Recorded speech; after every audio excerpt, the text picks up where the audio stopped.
Te-am văzut azi pe stradă, ai zâmbit, dar nu la mine. Parcă tot orașul știe că nu mai suntem noi, ce bine.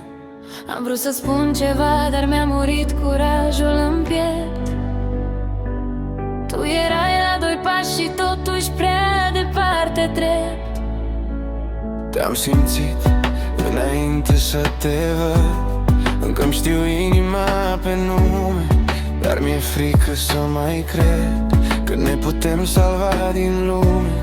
Ți-aș fi spus că mi-e dor, dar orgoliul ține loc de scut și ne-am pierdut pe amândoi când niciunul n-a mai vrut. Dacă te-aș lua de mână, ai mai rămâne lângă mine.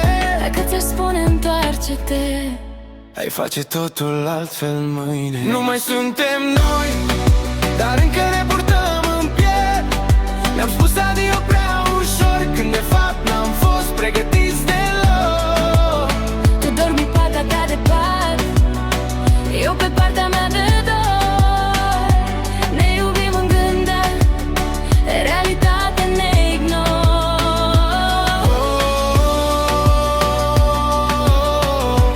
Cine face primul pas? Cine pierde, cine a rămas?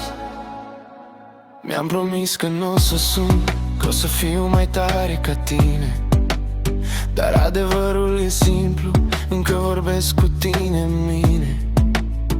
Mi-am promis că n-o să plâng, că sunt bine, că sunt rece. Dar dacă mă întreb sincer, inima mea nu trece. Dacă spun îmi pare rău, Dacă spun și mie, dacă ne mai dăm o șansă, dacă iar o să ne doară.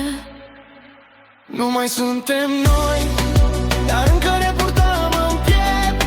Ne-am spus adio prea ușor, când de fapt ne-am vrut perfect. Tu dormi pe partea ta de pat, eu pe partea mea de dor.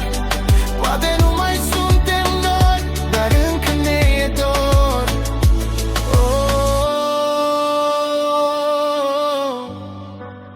Încă ne e dor.